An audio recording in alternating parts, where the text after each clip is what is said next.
Étrange est notre condition ici sur Terre. Ces mots ont tout changé pour moi. Je les ai écrits en 1930. J'avais alors 51 ans. Déjà célèbre, déjà considéré comme l'un des plus grands esprits de ce siècle. Et pourtant, j'étais toujours en quête, toujours à poser la question qui me hantait depuis l'enfance. Pourquoi naissons-nous?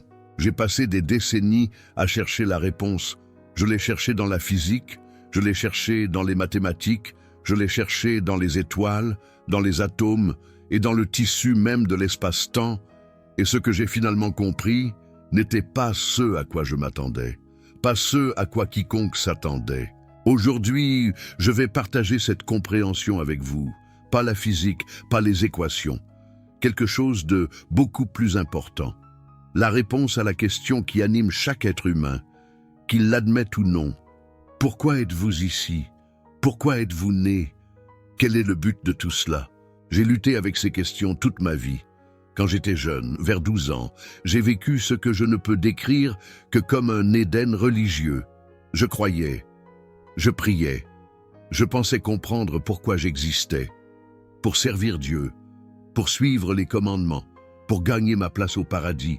Puis, j'ai découvert la science. J'ai lu des livres sur la physique, sur la biologie, sur le fonctionnement du monde naturel, et, un par un, mes croyances d'enfance se sont effondrées. Les histoires qu'on m'avait enseignées ressemblaient moins à des vérités divines qu'à des tentatives antiques d'expliquer ce que les gens ne comprenaient pas.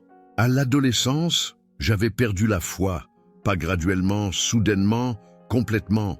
L'Éden religieux s'est effondré. Et je suis resté debout dans les décombres, posant la question qui ne voulait pas me lâcher. S'il n'y a pas de plan divin, pourquoi sommes-nous ici?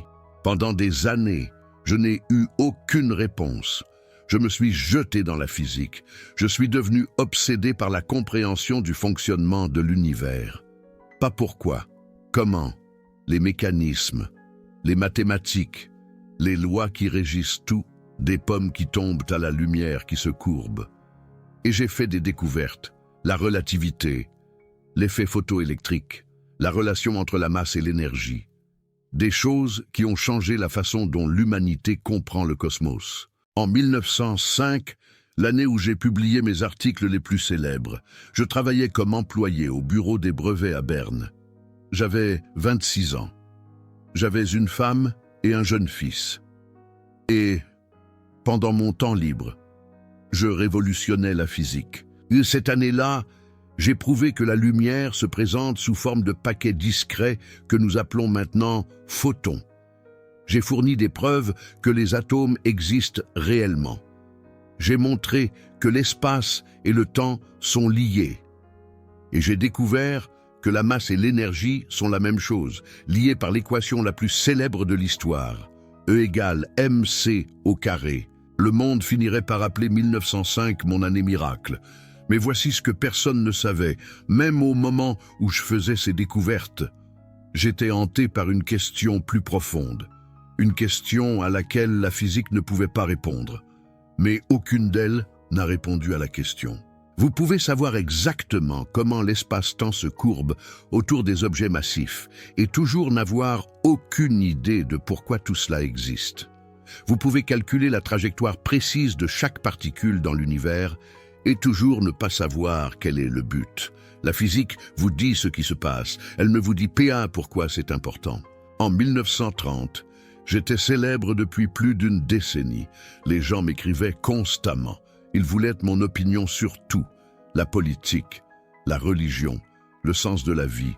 Un magazine appelé Forum et Century m'a demandé de contribuer à une série appelée Philosophie vécue.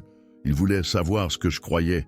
Alors, je me suis assis et j'ai écrit ceci. Étrange est notre condition ici, sur Terre.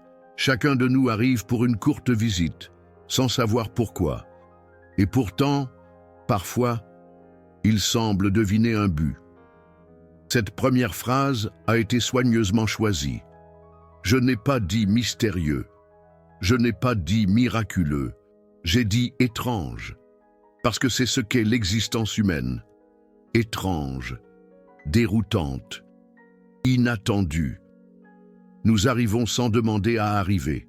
Nous partons sans comprendre pleinement ce qui s'est passé entre les deux. Et parfois, seulement parfois, nous apercevons quelque chose qui ressemble à un but. Mais quel est ce but? J'ai continué à écrire. Du point de vue de la vie quotidienne, cependant, il y a une chose que nous savons, que l'homme est ici pour le bien des autres hommes. Lisez ceci attentivement. Je n'ai pas dit que l'homme est ici pour lui-même. Je n'ai pas dit que nous existons pour accumuler des richesses, pour atteindre le succès, pour trouver le bonheur personnel ou pour satisfaire des désirs individuels. J'ai dit que nous sommes ici les uns pour les autres. C'était ma réponse. Après des décennies de recherche, voilà ce que j'ai finalement compris.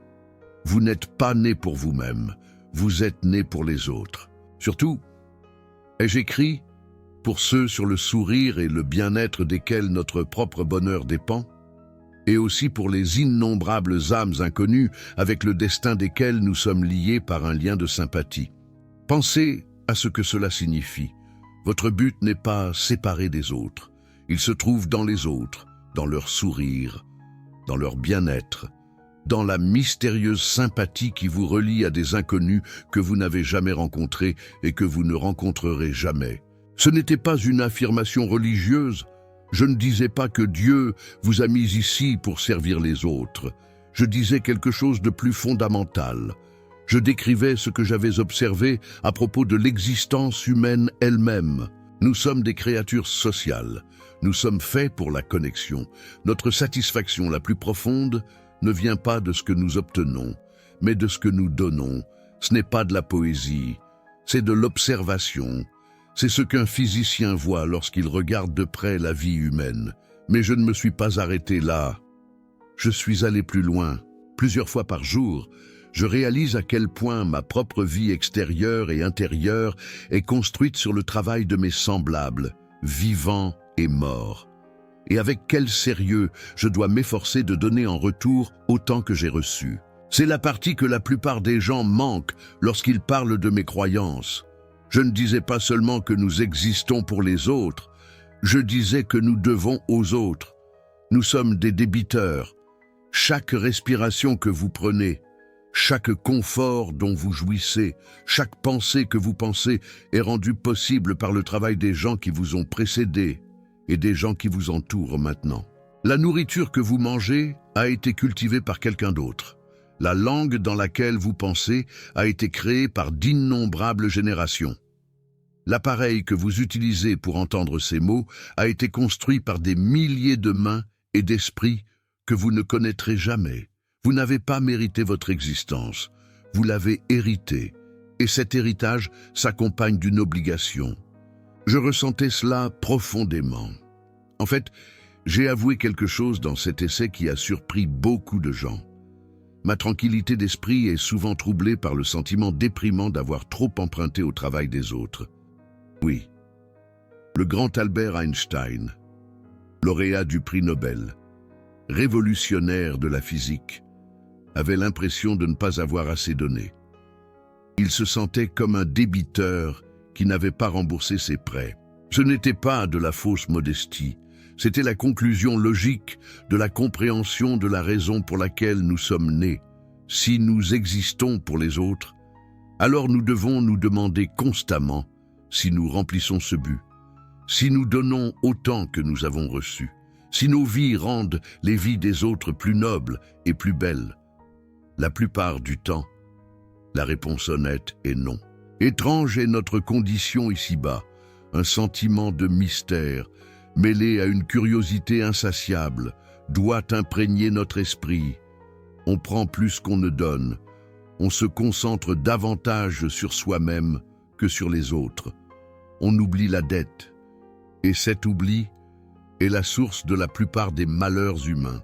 20 ans après avoir écrit cet essai, j'ai reçu une lettre qui allait mettre à l'épreuve tout ce en quoi je croyais. Elle venait d'une jeune femme nommée Marion Bloch Anderson, étudiante de première année à l'Oberlin College. Et elle me demandait directement « Pourquoi sommes-nous en vie ?» Elle expliquait sa confusion. Le monde venait de subir 2 guerres terribles. Elle avait grandi, entourée de violence, de haine, et de destruction. Elle ne voyait aucun sens à l'existence. Pourquoi se donner la peine de vivre, si c'est ce que les humains se font les uns aux autres? Je comprenais son désespoir, je l'avais ressenti moi-même. Après que les bombes atomiques soient tombées sur le Japon, des bombes que mes propres équations avaient contribué à rendre possibles. Je me suis demandé si l'humanité méritait de survivre. Ce moment en 1945 fut le plus sombre de ma vie. J'avais signé une lettre au président Roosevelt, l'avertissant de la possibilité d'armes atomiques. Je l'avais fait parce que je craignais que les nazis ne les développent en premier. Mais quand j'ai appris ce que ces armes avaient fait à Hiroshima et Nagasaki, aux centaines de milliers d'innocents, incinérés ou empoisonnés par les radiations, j'étais dévasté. J'ai dit, et c'est célèbre, que si j'avais su ce qui allait se passer, je serais devenu horloger au lieu de physicien. Mais même dans cette obscurité, je n'ai pas perdu ma compréhension de la raison pour laquelle nous existons. Au contraire, la bombe atomique l'a rendue plus claire. Nous sommes ici les uns pour les autres. Et quand nous l'oublions, quand nous traitons d'autres êtres humains comme des ennemis à détruire, plutôt que des âmes connectées à nous par un lien de sympathie, la catastrophe s'ensuit. La bombe fut un échec de la compassion à l'échelle civilisationnelle. Et la seule façon d'empêcher que cela ne se reproduise était d'élargir nos cercles de compassion jusqu'à ce qu'ils englobent toute l'humanité, toute la vie, l'ensemble de l'existence, comme l'avait pressenti Albert Schweitzer. Mais je lui ai répondu, et ce que j'ai dit était essentiellement ce que j'avais écrit en 1930, affiné par 20 années de vie supplémentaires. La réponse, lui ai-je dit, n'était pas de chercher un but cosmique, transmis d'en haut. La réponse était de créer un but par le service, par la connexion, en reconnaissant que notre destin est lié au destin des autres. J'ai reçu une autre lettre à peu près au même moment d'un jeune homme de l'université Rutgers. Il posait la même question. Quel est le but de l'homme sur Terre? Je lui ai dit qu'il n'y avait pas de réponse raisonnable à la lutte pour trouver un but. Pas de révélation divine qui réglerait la question une fois pour toutes, mais je lui ai offert ce que j'avais appris. Le but de la vie, ai-je écrit, est la satisfaction des désirs et des besoins de tous, dans la mesure où cela peut être réalisé, et la réalisation de l'harmonie et de la beauté dans les relations humaines. Remarquez ces deux parties, satisfaire les besoins et réaliser l'harmonie. La première est pratique, les gens ont faim, nourrissez-les. Les gens sont malades, guérissez-les. Les gens sont ignorants, instruisez-les. C'est la partie évidente. Mais la deuxième partie est ce qui élève l'existence au-delà de la simple survie. Harmonie, beauté, la qualité de nos connexions compte autant que le fait de leur existence. Il ne suffit pas d'aider les autres. Nous devons les aider de manière à créer de la beauté, qui produise de l'harmonie, qui rendent la relation elle-même, quelque chose qui vaut la peine d'être vécu. C'est ce que j'ai finalement compris sur la raison pour laquelle nous sommes nés.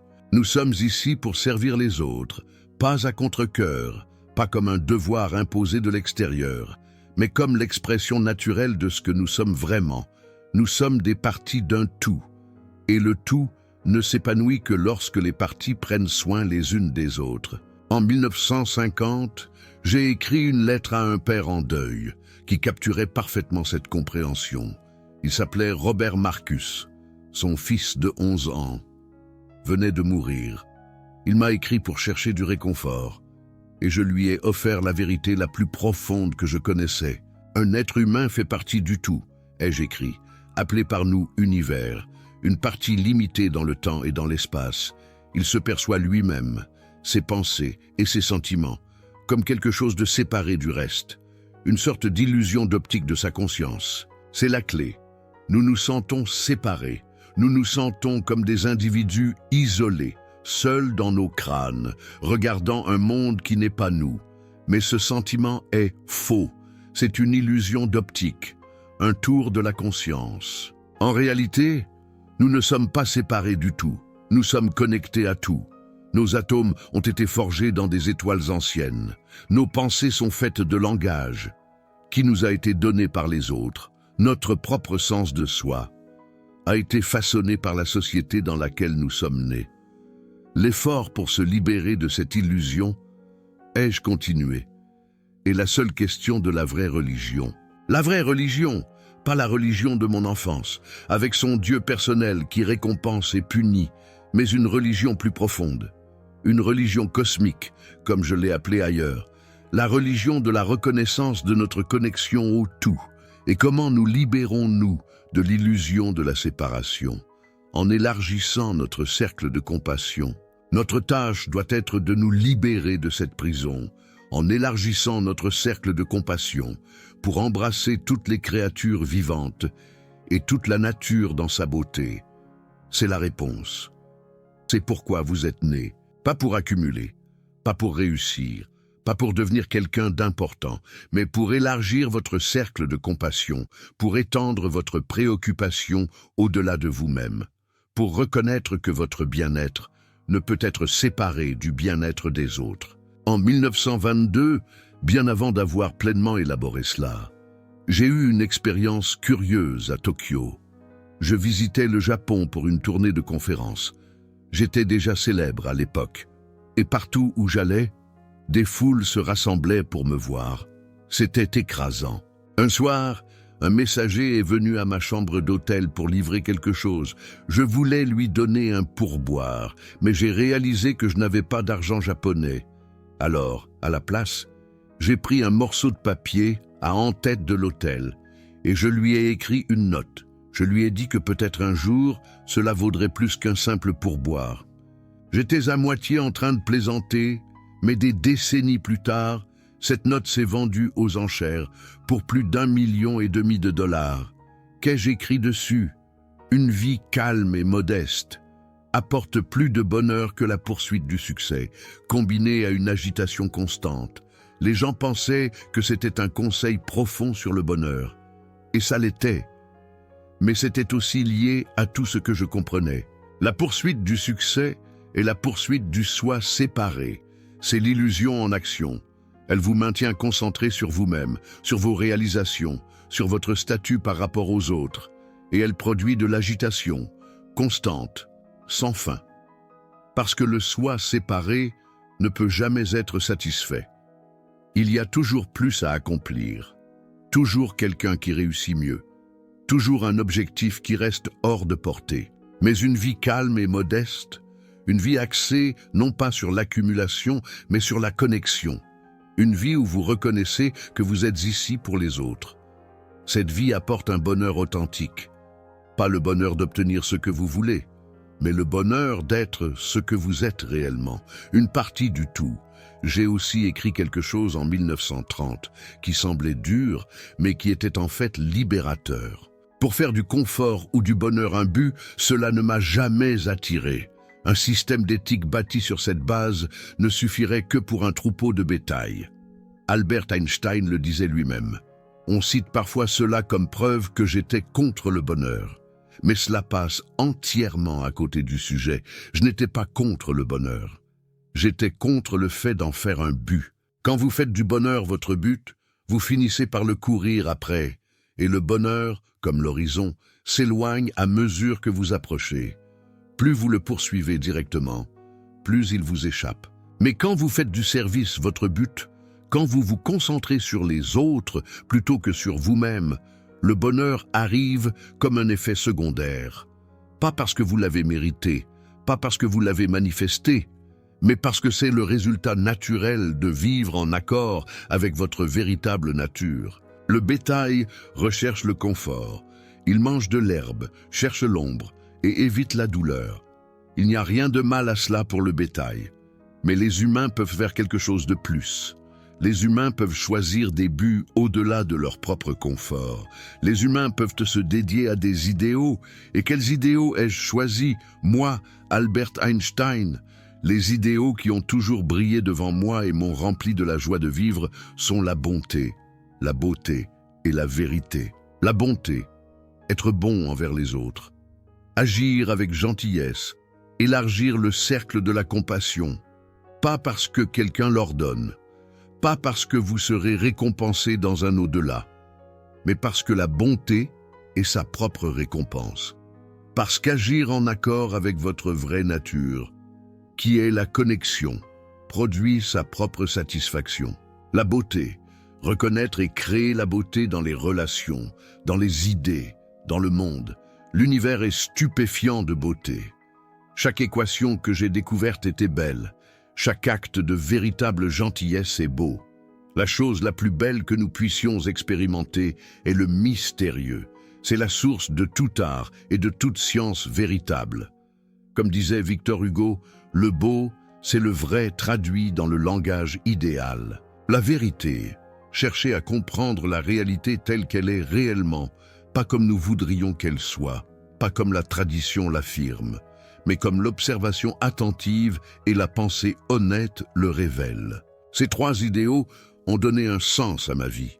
Pas parce que quelqu'un m'a dit qu'il le devait, pas parce que je les ai lus dans un livre sacré, mais parce qu'ils ont émergé de décennies de recherche. Ils sont ce qui reste quand vous vous débarrassez de l'illusion et faites face à l'existence honnêtement. Vous êtes né pour poursuivre la bonté, la beauté et la vérité. Vous êtes né pour les autres. Vous êtes né pour élargir votre cercle de compassion jusqu'à ce qu'il embrasse l'ensemble de l'existence. C'est ma réponse. Après toutes mes recherches, après toute ma physique et mes mathématiques et ma renommée, voilà ce que j'ai finalement compris. Albert Einstein vous le dit. Et ce qui est beau, c'est que cela ne requiert rien que vous n'ayez déjà. Vous n'avez pas besoin d'être un génie. Vous n'avez pas besoin de gagner un prix Nobel. Vous n'avez pas besoin de comprendre la relativité ou la mécanique quantique ou toute autre théorie scientifique. Vous avez simplement besoin de reconnaître ce que vous êtes déjà, une partie du tout, connectée à tout. Ici, non pas pour vous-même, mais pour les autres. Avant de continuer, je veux m'adresser directement à vous. Si vous êtes resté aussi longtemps, vous posez la même question que celle que je me suis posée toute ma vie. Pourquoi suis-je ici? Quel est le but? Cette question n'est pas un signe de faiblesse, c'est un signe d'éveil. La plupart des gens ne se la posent jamais sérieusement. Ils se distraient avec le travail, le divertissement et la poursuite incessante de choses qui n'ont pas d'importance. Mais vous êtes différent. Vous posez la question. Cette chaîne existe parce que des gens comme vous existent. Des gens qui veulent plus que de la distraction. Des gens qui veulent la vérité, même quand la vérité est inconfortable. Des gens qui soupçonnent, comme je l'ai fait, que la réponse à la question la plus profonde de la vie pourrait transformer la façon dont ils vivent. Lorsque vous soutenez cette chaîne grâce à Super Thanks, vous soutenez cette recherche. Vous dites que ces questions comptent, qu'explorer ce que les plus grands esprits ont découvert sur l'existence vaut la peine d'être fait. J'ai passé ma vie à essayer de comprendre l'univers. En cours de route, j'ai découvert quelque chose de plus important que n'importe quelle équation. J'ai découvert pourquoi nous sommes ici. Et j'essaie, à travers ces vidéos, de partager cette découverte avec quiconque est prêt à écouter Albert Einstein. Si cela résonne en vous, envisagez de cliquer sur le bouton « Remercier » ci-dessous. Non pas parce que j'en ai besoin, mais parce que vous dites que la vérité compte plus que le divertissement, que le sens compte plus que la distraction, que la question « Pourquoi sommes-nous ici ?» mérite nos meilleurs efforts. Maintenant, laissez-moi vous dire comment comprendre cela change tout. Quand vous réalisez que vous êtes ici pour les autres, votre relation à votre propre vie se transforme. Soudain, le succès a une apparence différente. L'échec a une apparence différente. Même la mort a une apparence différente. Le succès ne concerne pas ce que vous accumulez. Il concerne ce que vous contribuez. La personne la plus accomplie n'est pas celle qui a le plus d'argent, de gloire ou de pouvoir. C'est celle qui a le plus efficacement servi les autres, qui a le plus élargi son cercle de compassion, qui a ajouté le plus de bonté, de beauté et de vérité au monde. Selon cette mesure, une mère qui élève des enfants gentils est plus accomplie qu'un milliardaire qui amasse des richesses. Un enseignant qui ouvre les jeunes esprits est plus accompli qu'une célébrité qui divertit des millions de personnes. Un ami qui écoute profondément est plus accompli qu'un cadre qui gravit les échelons de l'entreprise. Cela ne signifie pas que l'argent, la gloire et la réussite sont mauvais.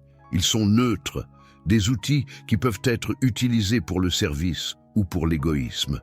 La question n'est pas de savoir si vous les avez, mais ce que vous en faites. L'échec a aussi une apparence différente.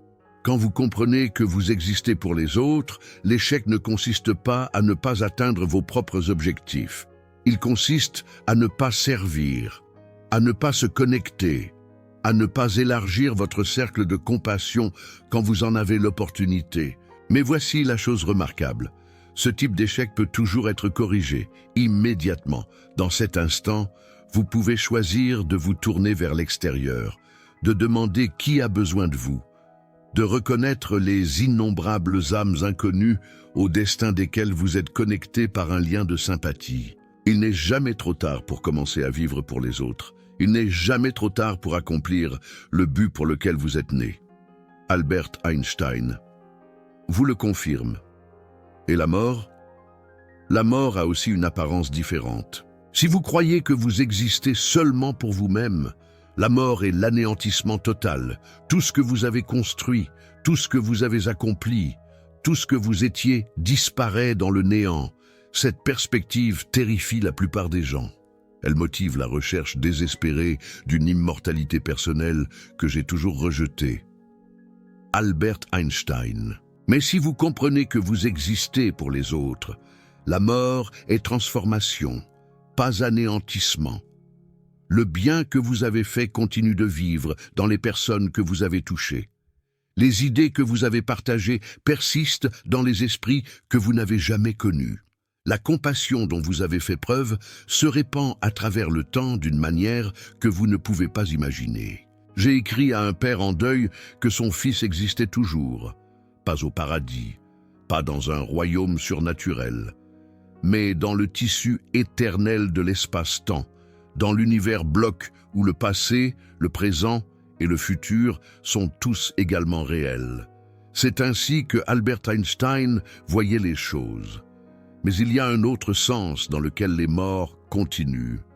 Ils continuent en nous, dans ce qu'ils nous ont donné, dans la façon dont ils nous ont façonnés. Nous sommes redevables envers eux et nous essayons de les remercier en servant les autres comme ils nous ont servis. Quand vous mourrez, vous continuerez de la même manière. Dans les vies que vous avez touchées, dans les cercles de compassion que vous avez élargis, dans la bonté, la beauté et la vérité que vous avez ajoutées au monde. Ce n'est pas l'immortalité que les âmes faibles désirent. Ce n'est pas la survie personnelle, c'est quelque chose de mieux. C'est la participation à quelque chose d'éternel, quelque chose qui transcende toute vie individuelle. Étrange est notre condition ici sur Terre. J'ai écrit ces mots il y a près d'un siècle. Je les crois toujours. Notre situation est étrange, déroutante, difficile à comprendre. Mais j'ai aussi découvert quelque chose qui a rendu cette étrangeté supportable, plus que supportable. Magnifique. Nous sommes ici les uns pour les autres, nous sommes connectés à tout. Notre but est le service. Notre objectif est d'élargir notre cercle de compassion. Nos idéaux sont la bonté, la beauté et la vérité. C'est ce que j'ai finalement compris, après toutes mes recherches, après la physique, la gloire, et les questions qui ne voulaient pas me laisser tranquille. C'est Albert Einstein qui vous parle. Et maintenant, à travers ces mots, cette compréhension est vôtre. Ce que vous en ferez ne dépend que de vous, mais j'espère que vous ferez ce que j'ai essayé de faire. J'espère que vous reconnaîtrez que vous faites partie du tout, que votre séparation est une illusion d'optique, que votre bonheur dépend du bonheur des autres, que vous existez, non pas pour vous-même, mais pour eux. J'espère que vous élargirez votre cercle de compassion jusqu'à ce qu'il embrasse toutes les créatures vivantes et toute la nature dans sa beauté. C'est pourquoi vous êtes nés, pas pour le succès, pas pour l'accomplissement, pas pour le bonheur personnel, pour les autres. Maintenant, je veux vous entendre. J'ai partagé ce que j'ai finalement compris sur la raison pour laquelle nous existons. Mais ce n'est pas une conférence, c'est une conversation. Croyez-vous que nous sommes nés pour les autres, comme j'en suis venu à le croire? Ou pensez-vous que notre but est quelque chose d'entièrement différent? Commentez « autre » si vous êtes d'accord avec ma conclusion. Commentez « moi » si vous croyez que nous existons principalement pour nous-mêmes. Et dites-moi, cette compréhension a-t-elle changé votre façon de penser à votre propre vie? Je lis chaque commentaire dans les 2 premières heures et je répondrai aux vôtres.